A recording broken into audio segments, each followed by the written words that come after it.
Today's topic is Economic Community Blueprint 2025 and the Mega-FTAs. Actually, from last year to this year, we have many big things. One is that the completion of AEC 2015 at the end of last year, and ASEAN is coming into integration effort toward 2025. Actually, that sort of blueprint of 2025 is still pretty sketchy, but they try to make a sort of a continuation of integration efforts after that. And as you know, that the TPP, Trans-Pacific Partnership, reached the end of a negotiation at the beginning of October 2015. And then 1 month after that, the draft text was disclosed, and that's 6,000 pages, so nobody can read everything, but it's open now, and then we can see what's going on over there too. So I think we are having various important some moments right now, and so we like to see what's going on in ASEAN integration as well as the movement of Asia Pacific. The evaluation of an AEC, certainly we are doing economic integration, but we have a sort of a textbook type economic integration like EU, say starting from a free trade area, then going to customs union, and then economic community. I think ASEAN is not quite doing that. So if we make a sort of judgment, a sort of evaluation of ASEAN economic integration from the viewpoint of that kind of textbook type economic integration, I think that is one way to do, but so this is not the only way to do. So if we just see in terms of textbooks type evaluation, still we have a pretty good tariff removal and other things, but we have many shortages, particularly the openings in services, investment, movement of natural persons, and other things. But ASEAN is not just doing economic integration. ASEAN should do for economic development too. And that development aspect is extremely important. Sometimes economic integration should wait for catching up from the economic development side too.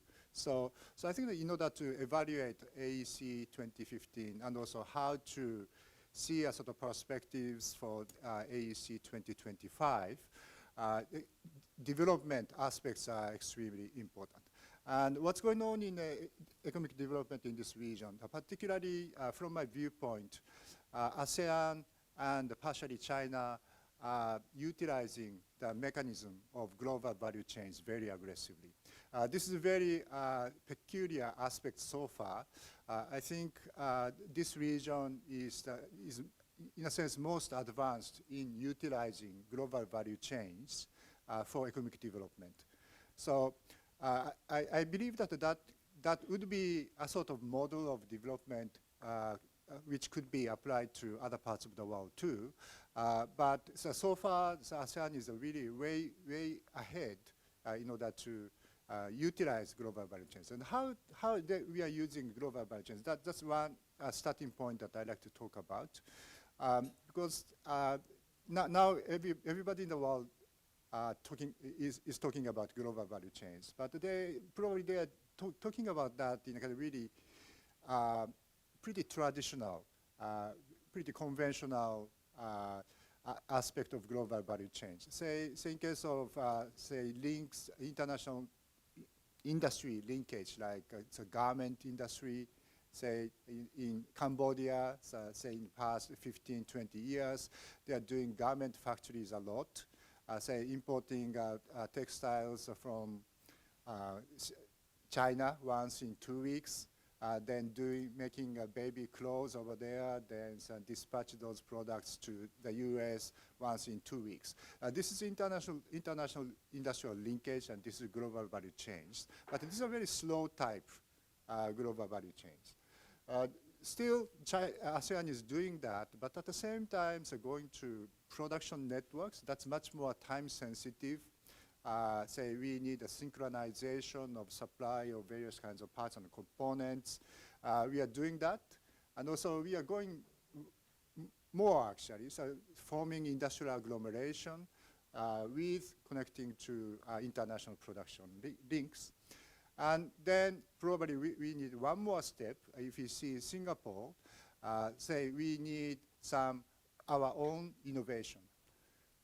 This is sort of probably the last step that we have to add, because we know that the using production networks, industrial agglomeration, if we look at Malaysia, we can reach up to 10,000 US dollars per capita. This is great. And then over there in the industrial agglomeration, local firms can come into production networks run by multinationals, and they can get various kinds of technology transfer, technology spillovers, and they can start process innovation at all. So it's just the production processes are improved by themselves, and that itself is great. Then that pulls up the income level up to 10,000 US dollars. But now Malaysia and probably Thailand pretty soon would like to step to high-income countries, fully developed economies. Then is it enough? Is it just doing process innovation for somebody else? And the local firms have their own capability, but they cannot really produce new products, product innovation. So in order to reach to high income level, we need our own innovation, particularly in the product innovation level innovation. So we need another step, the last step to step up, and that aspect connects to the integration issues too.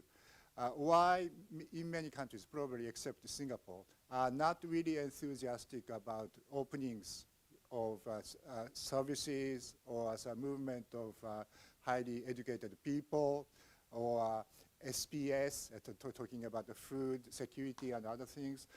Say many countries are not quite aggressive in doing that. Why? Because they are not still thinking of why they have to step up to the innovation hub level, and then what sort of policies are needed. So I think from that kind of viewpoint, so not just making a sort of judgment that economic integration is doing this way is good, this aspect is good, this fact is short, this is not preliminary. This is one way to do, but why we have that kind of advanced portion and also a sort of delayed portion? Because a sort of incentive for people and also the level of development in terms of the utilization of global value chains.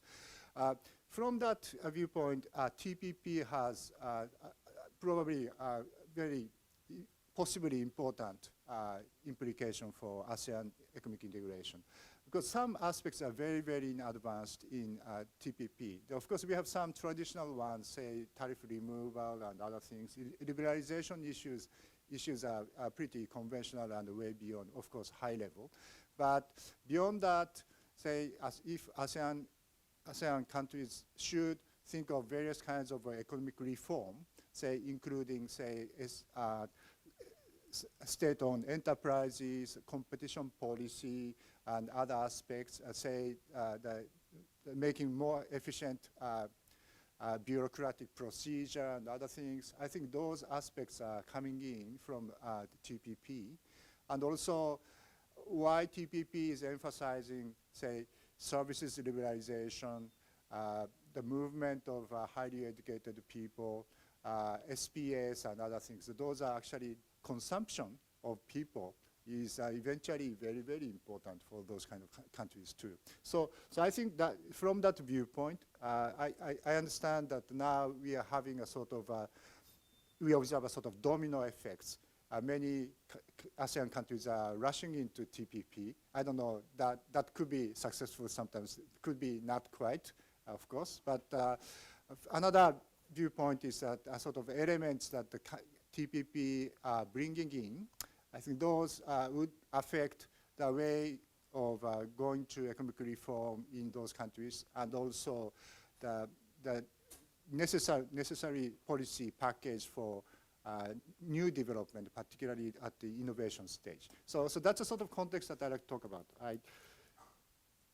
So ASEAN is a really unprecedented usage, doing unprecedented usage of global value chains. And so the development strategy is really following the utilizing global value chains in a really really aggressive way. And so AEC 2015, AEC 25 should be evaluated or elaborated or from the viewpoint of the development strategy. So I set up a sort of a tier structure. I think that the naming is not quite good, so I have to change that at some point in time. But starting from the really preliminary usage of global value chains, this is tier 3 I called. Just hook up with global value chains. And then tier 2, participate in production networks. This is much more time sensitive. The images like production networks in machinery industries, utilizing various kinds of parts and components, and those are doing back and forth. And then tier 1A, so forming industrial agglomeration together with international linkage. Say, looking at, say, the Bangkok metropolitan areas or Selangor in Malaysia, they are doing a lot of transactions inside industrial agglomeration, together with connecting to foreign countries too. Then I'd like to add another tier, tier 1B, a bit bad naming, but it's originally only tier 1 only, but I now realize I have to separate tier 1A and 1B actually. 1B, we have to create an innovation hub. So actually each country has various tiers at the same time. Say even in Laos, the Laos is still doing a tier 3 to tier 2. So now they are coming into production networks gradually. But at some point, say in some specific research institute or university, it's okay for them to do tier 1B, of course. So we have a sort of variety of tiers at the same time in one country. But we can pinpoint a sort of a bottlenecks right now. So in case of Laos, Cambodia, Myanmar, now they are coming into tier 2. So that's the most important thing. And say the Philippines, Indonesia, Vietnam, now they are start forming industrial agglomeration. So that's a really central issue. And also, so Malaysia, Thailand, and Singapore already coming in. Say tier 1B, they have to start thinking of the creation of innovation hub. So those are sort of a central feature that they have to talk, but at the same time, they have to take care of other tiers at the same time. So that's a sort of image. So, so you can see, so starting from a really underdeveloped economy before industrialization, then one step is a tier 3. We are coming into slow global value chains, right?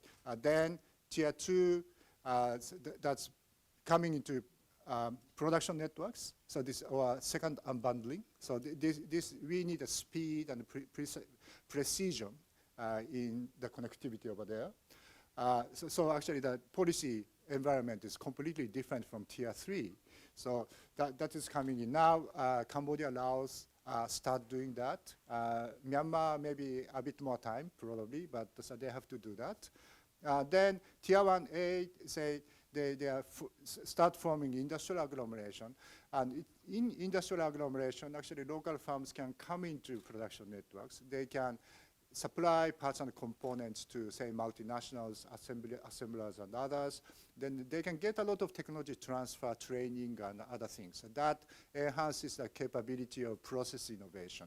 So we observe that in Malaysia, Thailand, and other countries to some extent. So before that, tier 2, actually, the multinationals are doing a lot.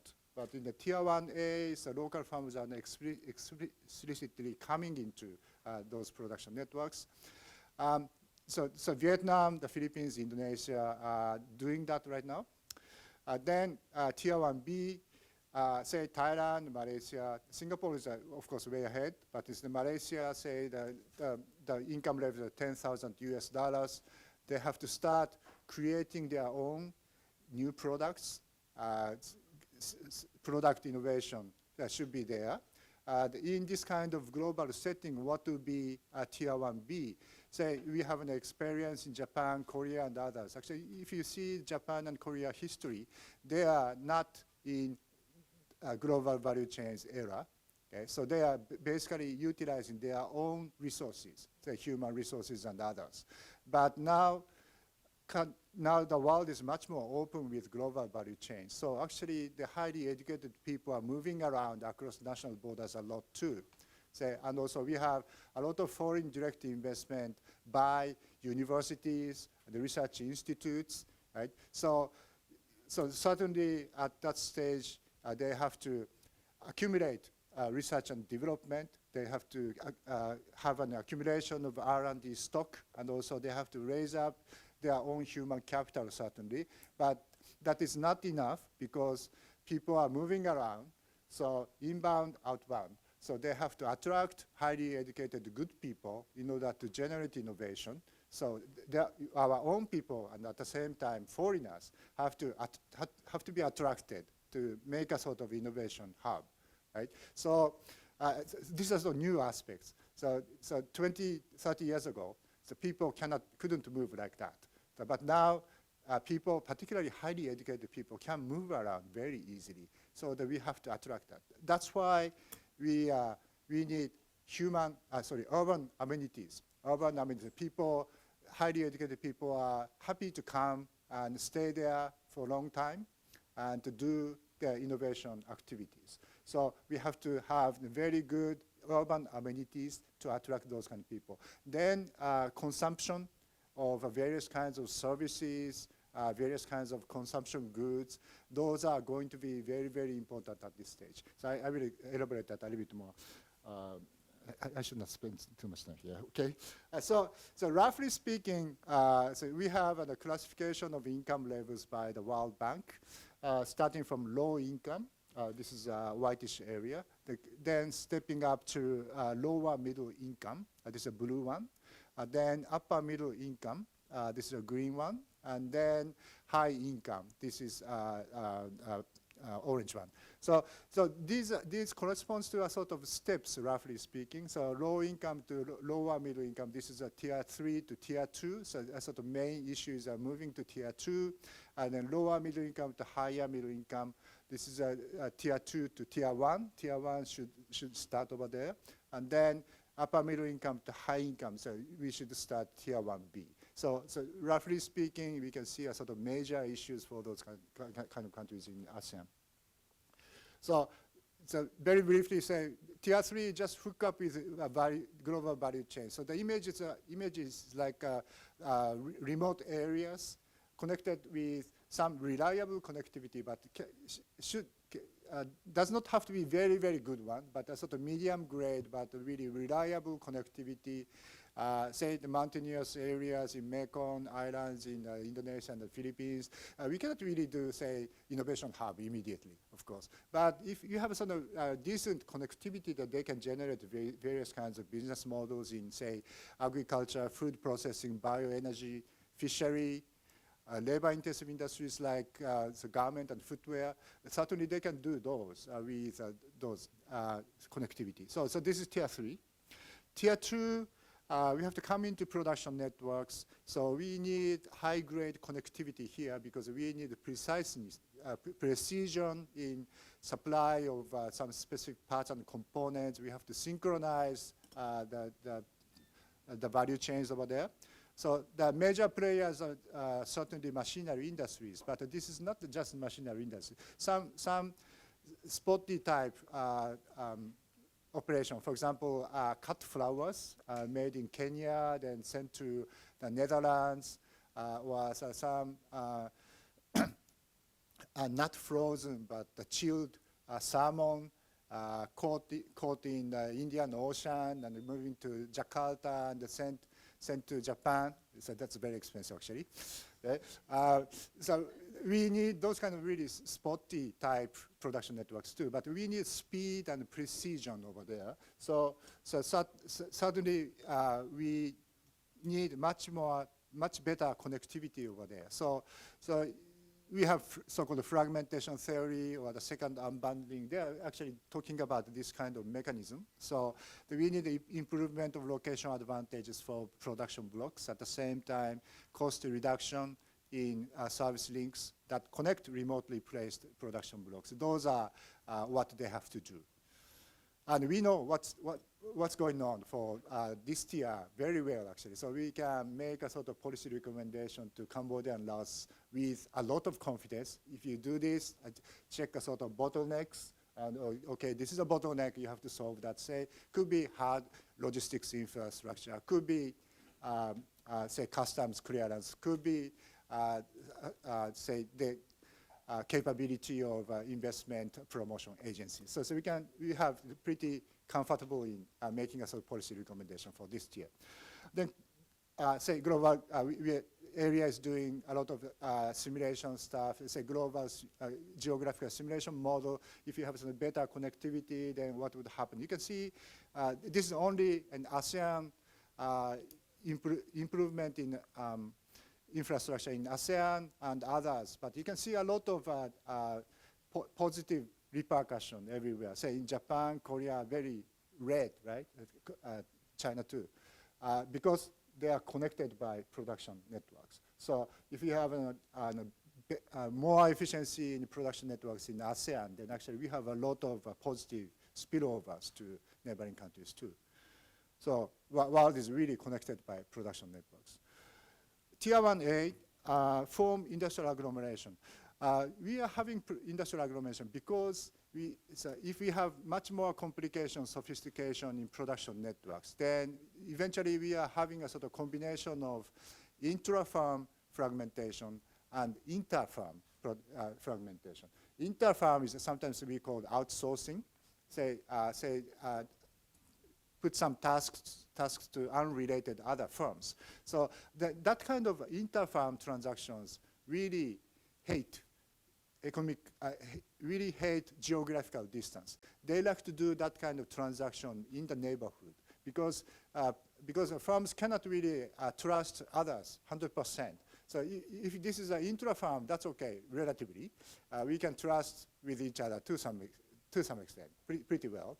But in case of inter-firm transactions, they can really trust with each other. So they have to check the quality, stability of quality of products, and also delivery timing and other things pretty often. So that's why they like to have transactions in geographical proximity. That generates industrial agglomeration. So the mechanism is quite different from typical agglomeration in Europe or the US. In case of Europe and US, we have a lot of studies on agglomeration in new economic geography. And actually, people cannot move, actually, basically. So industries with high transport costs is coming into population dense areas. So that's the mechanism in Europe and US. But the mechanism in the forming industrial agglomeration in this region is quite different. If you see the eastern seaboard in Thailand, so certainly Bangkok is a big city, but the eastern seaboard, I think it was nothing. There was nothing over there, no population density over there. But after factories are coming in and doing industrial agglomeration, then people are coming in, actually. So this is a sort of mechanism that we can form industrial agglomeration in this region. So once we have it, then actually, say in the lower part of the diagram, you can see the local firms can get some job from the typically downstream. Downstream is by multinationals. They are procuring some sort of parts and components to multinationals. Then actually multinationals have a lot of incentive for giving various kinds of technological transfer, and also sometimes training and other things, and that enhances the capability of process innovation of local firms. So these are sort of good aspects of industrial agglomeration. Tier 2, just coming into production networks. Actually, those are basically run by multinationals typically. So there's no place for local firms. But it's here, Tier 1A, local firms can come into this kind of mechanism. So this is a really big step. But I say that that's up to $10,000 US probably. And also the physical designing of metropolitan development, this is extremely important. Say in the Bangkok metropolitan area, the circle is, actually this is not quite circle, but this is a 100-kilometer diameter. Then we have about 50 industrial estates scattered around. We have the networks of highways and they have big ports, big port, big airport. And so they are doing real just-in-time. Say at the center of this circle, one of the Toyota assembly factory is located. They are having so-called just-in-time system. 80% of parts and components are procured from this area with so-called milk run. Milk run is a sort of small trucks having a sort of small lots of parts and components. So typically they have only 2-hour production equivalent parts only. So that means that one procurement is done every 2 hours, virtually. So they are doing the back and forth in the parts and components in a kind of really just-in-time system. That kind of things can generate a lot of technology transfer, technology spillovers. So actually the Bangkok metropolitan is really well developed in a kind of really with wide area like this. This is using a nighttime light. So red portion is very bright, the green is a little bit darker, the white is completely dark. So 63 to 1 scale over there. And you can see 1992 like that, and then you can see in the black area, black line. This is Bangkok actually, but it's spread out more. But you can see in 2012 like that. So people are say industrial estates are really scattered around. So that means that say workers are coming in from northeast area, north area, and coming in and work, but they live in a really scattered manner. So that's why the living cost is very low. So that means that the wages can be very low. That means that the manufacturing sector is very competitive. So this is one way to, then educated people, they like good living, so they like to live in Bangkok, but they can commute. Okay? And they can do just-in-time system over there. So that's a sort of a design of a metropolitan area in Bangkok. But you can see in Jakarta, this is the same scale. Then actually the northern part is sea, so they cannot go in. Right? Then as a very narrow area, there is expanding industrial agglomeration. So basically the Tanjung Priok is north of the city, and then the east side, they have only one highway. Only in one highway, they have bunch of industrial estates and doing automobile stuff. But say Tanjung Priok to those factories, only 40 kilos and 60 kilos, but only one shuttle a day because of a traffic jam. Okay? So this design doesn't really work, right?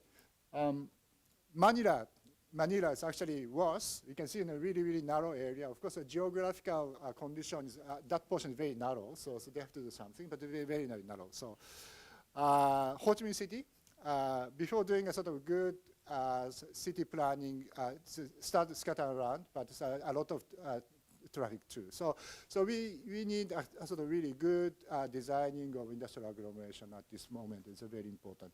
And you can see, sorry, this is too small. So you don't have a hard copy today, so you can get a file from Sanchita later. So please look at that. But we have some big cities in ASEAN: Jakarta, Manila, Bangkok, Ho Chi Minh City. At the metropolitan level, more than 10 million people live there. So we need a full-size industrial agglomeration for those cities. And we have middle-sized cities a lot. So particularly in Indonesia and the Philippines, almost sometimes no manufacturing activities yet. But the population is more than 1 million, 2 million, 3 million. So those cities certainly need some sort of industries. So that is going to be a sort of middle-sized industrial agglomeration. The last one, so create an innovation hub. So the local firms are coming into production networks, that's good, and have some transactions with multinationals, that's good too. But now, at this stage, local firms and also this country itself should have a good research capability, so that we have to strengthen universities, research institutes, and also the local firms can do product innovation. That stage is coming pretty soon, even for Malaysia and Thailand. So how to do that? This is very difficult. Certainly, the Singapore is a very good reference, but of course, Singapore is having a very special conditions too. This is a city, a sort of city state, and also extremely bold policy decision making and other things. And not many countries can follow this, but certainly they can learn a lot from Singapore. So certainly they need human capital and accumulation of R&D stock, of course. But I'd like to claim that urban amenities are going to be very important. Greater cocoa and size. This is not quite the context of developing countries, but they are talking about the key elements of urban amenities. So one is varieties of services, goods, consumption available. People would like to go shopping. Okay. People would like to go to good restaurants, museums, concerts, and other things, and maybe good haircuts and other things. Right? I think particularly services are not quite mobile. So we need some good services in a city. And I think those kind of things are very important. And also aesthetics and physical setting, say good city planning, beautiful buildings, smart city, and good climate. Singapore is a good climate, a bit too hot for me, but not too cold, right? And public policy, say education, particularly say their children's education. So this is very key for them to come, right? And also hospitals, medical services, and also say security in a city. You can get around even at night safely. And also speed. Good urban transport and other things. I think those aspects are very important. So if we think that, actually I'm working in Jakarta for long already for area, actually doing back and forth Tokyo and Jakarta. And in Jakarta, okay, I would say, that, okay, you can come to Jakarta for 10 years, okay.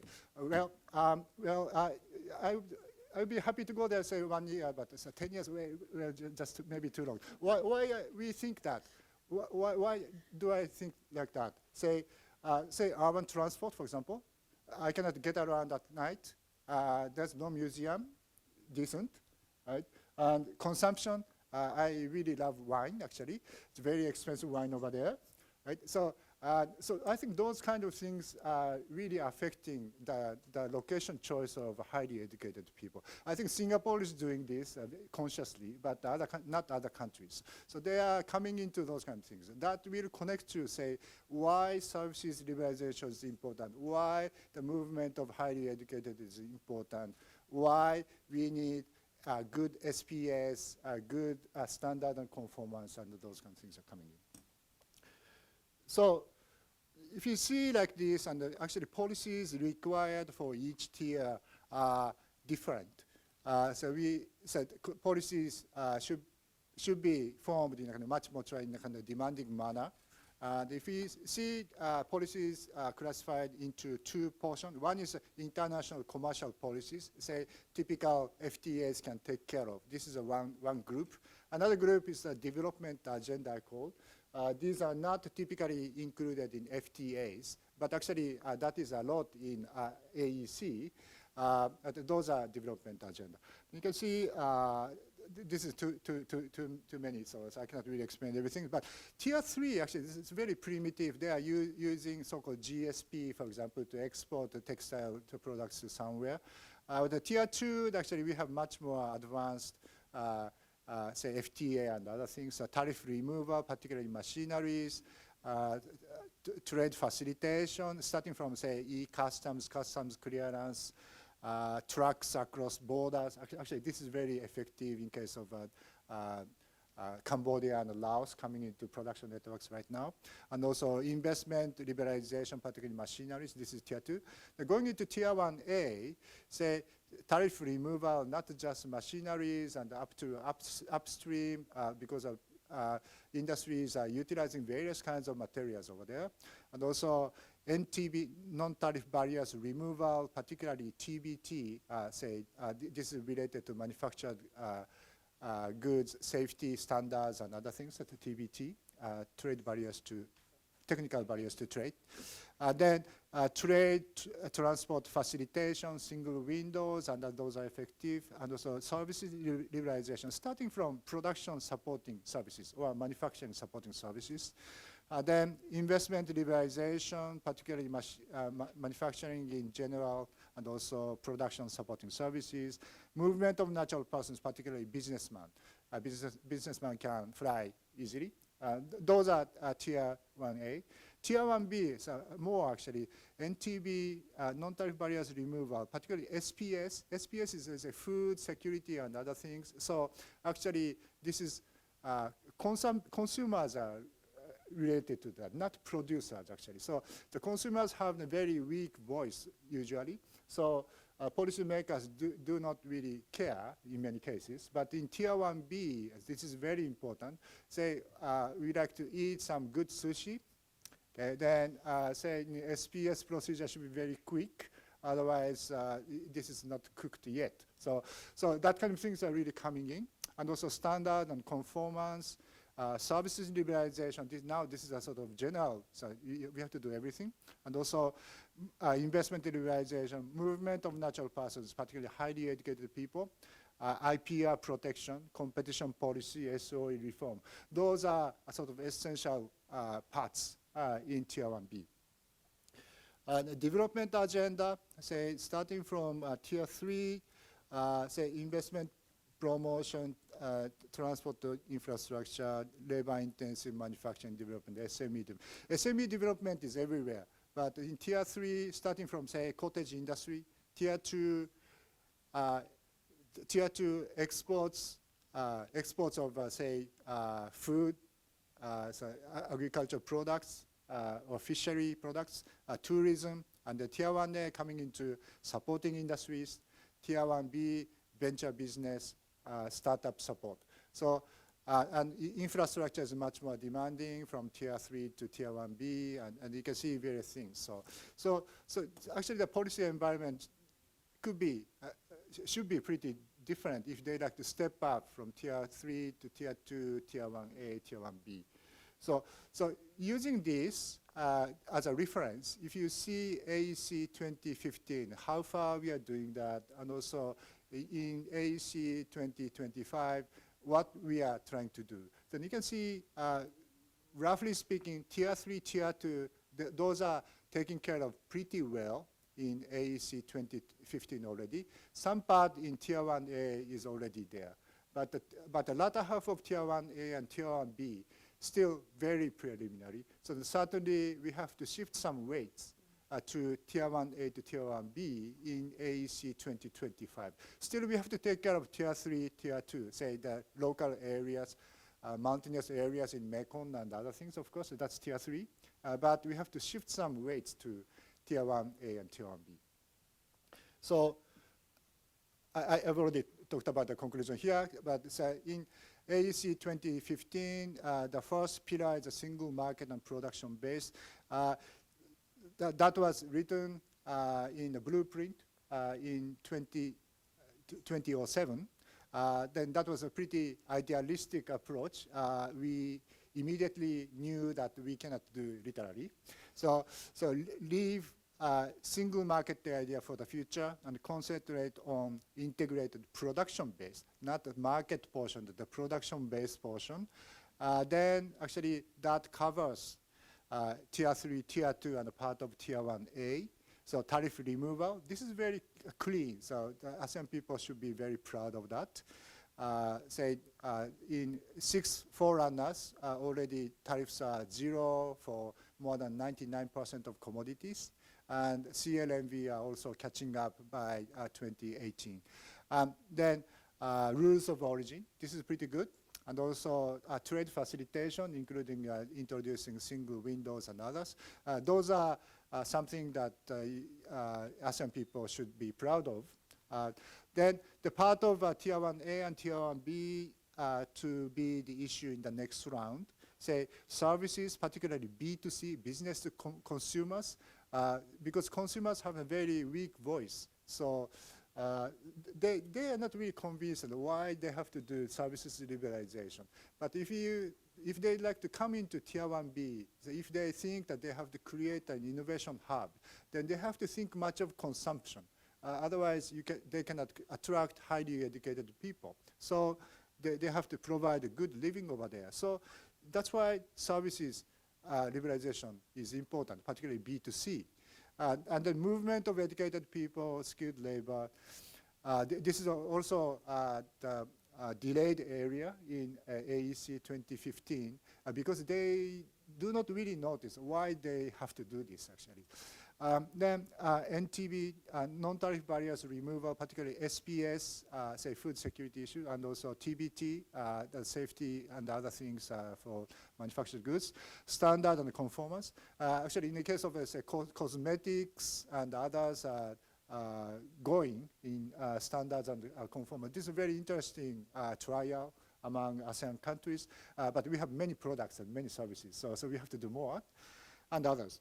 So then second pillar, competitive economic region, and the third pillar, equitable economic development. Those actually belong to development agenda. So usual FTAs are not really covering those, but these are in AEC. So these are very interesting and also important aspects of AEC.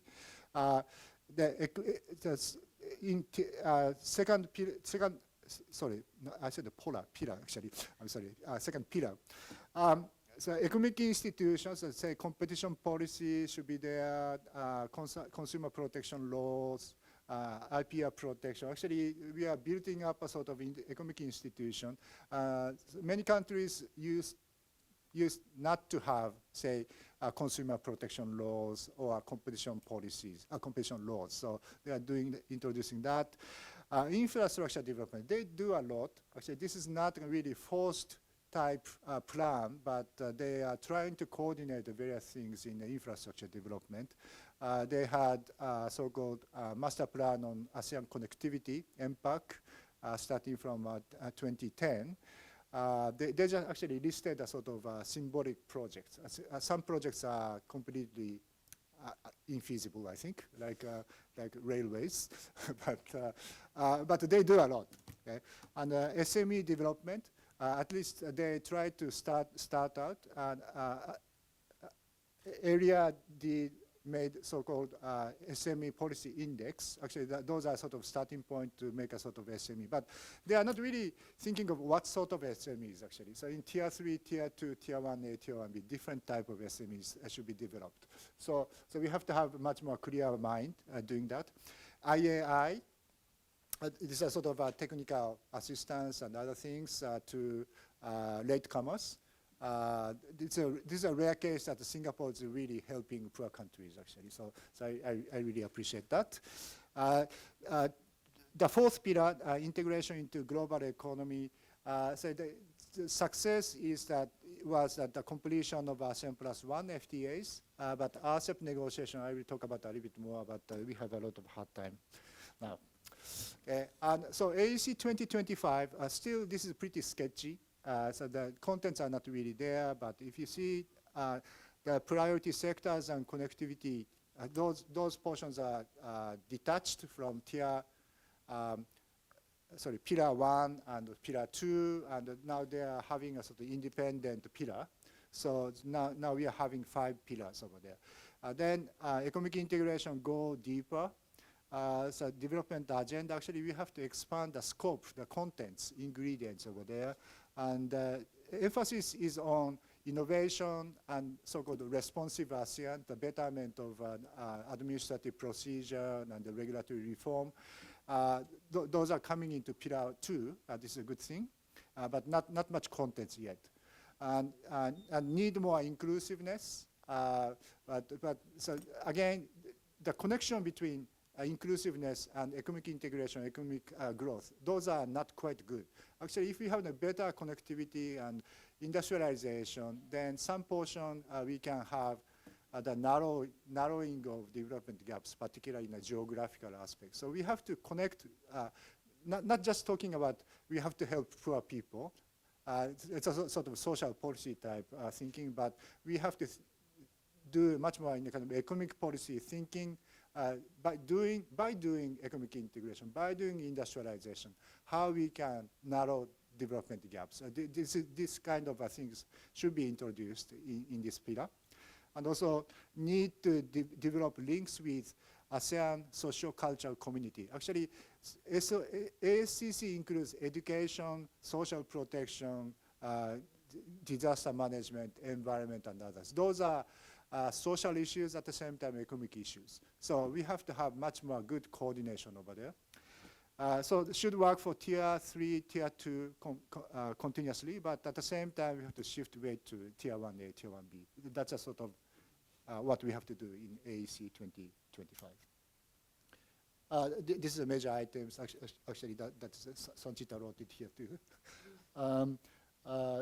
This is a sort of items that they listed in 2025, but not much contents are there yet. So we have to wait. We have to put some inputs over there. Right? So we should do that. Okay. Then going to TPP.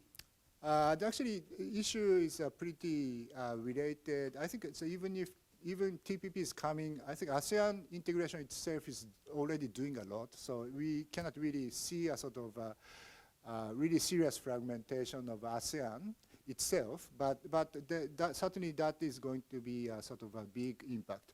One thing that we observe is a domino effect toward TPP. And you can see now in ASEAN, Brunei, Malaysia, Singapore, Vietnam, those are in TPP negotiation already. And then now Indonesia, the Philippines, Thailand,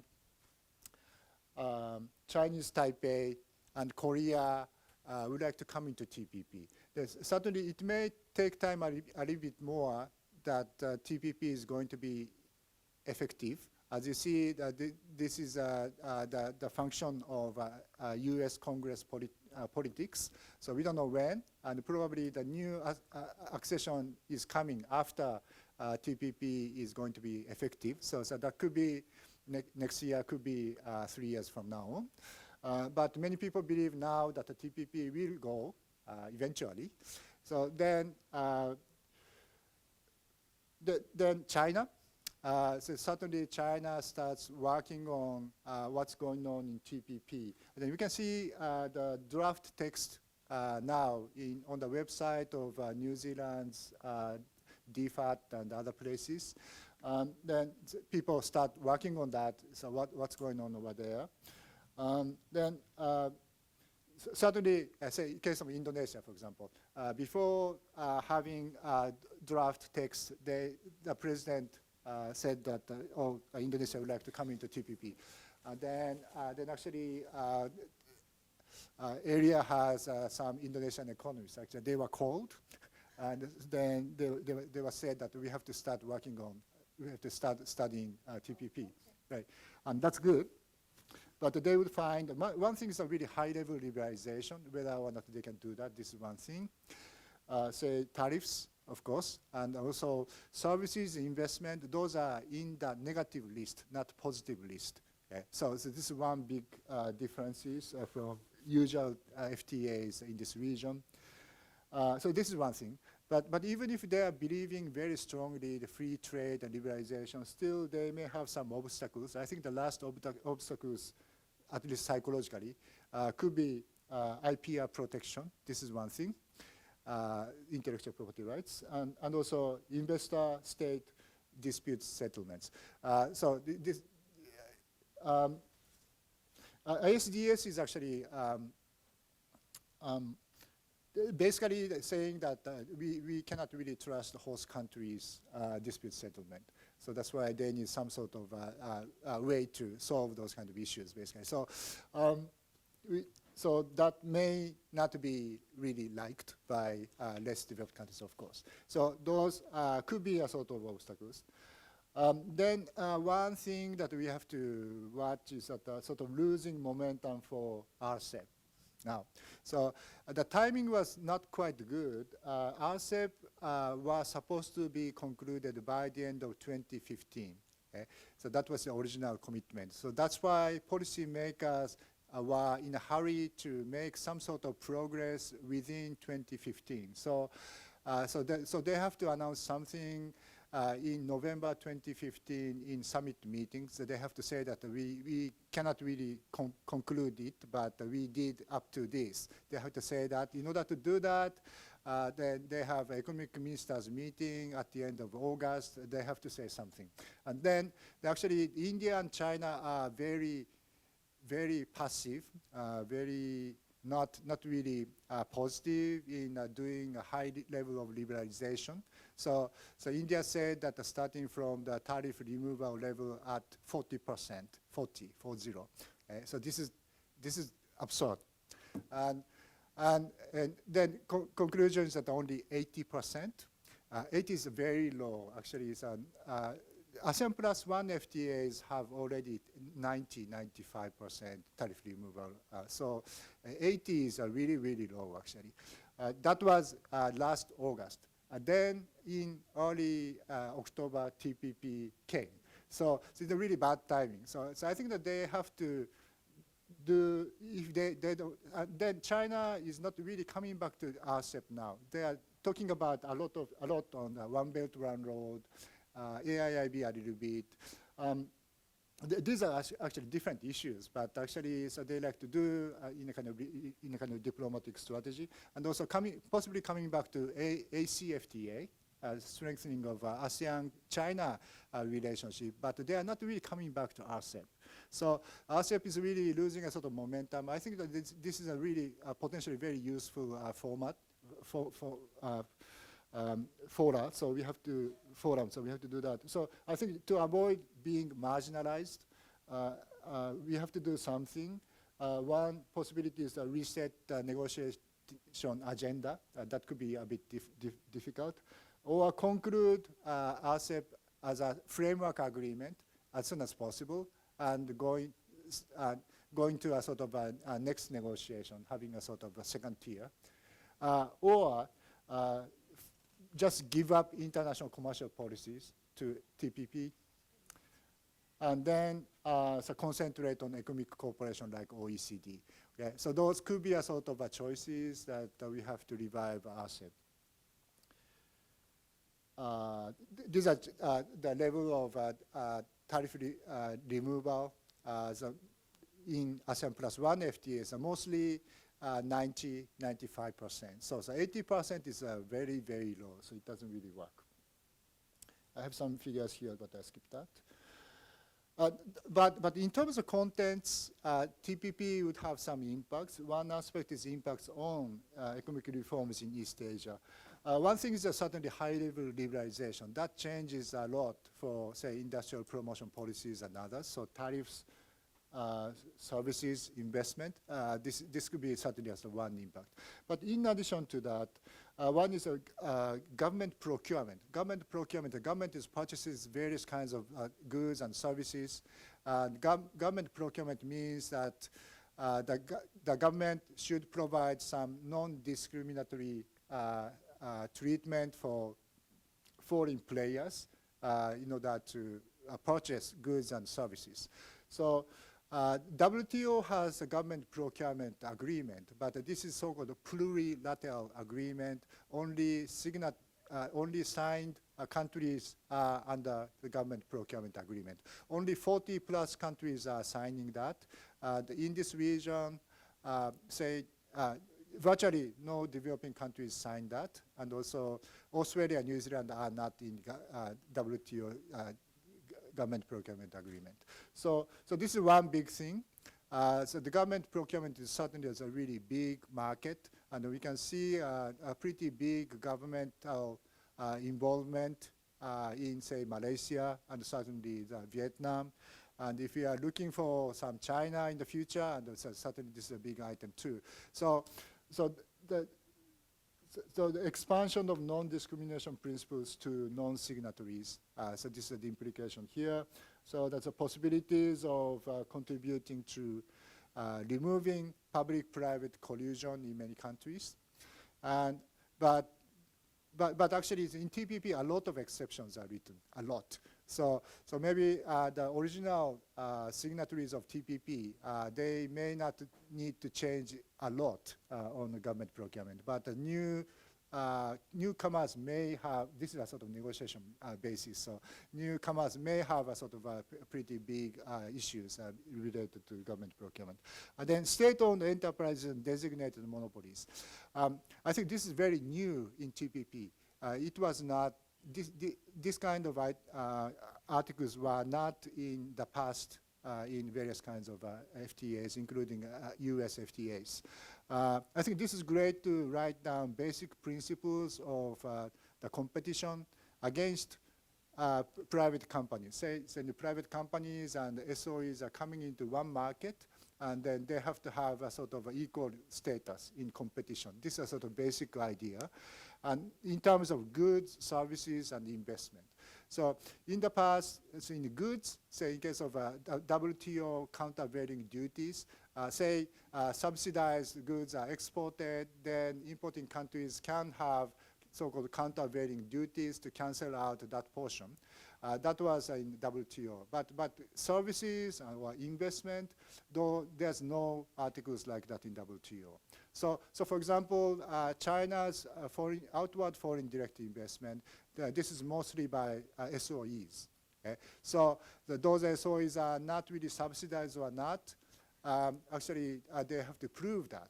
So this is a sort of thing. So of course, China is not a member right now, but so this is a sort of concept. So I think this is a really important step.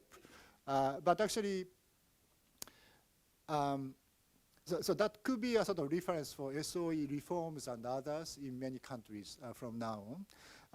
But actually, immediate effectiveness is pretty doubtful because a lot of exceptions, exemptions.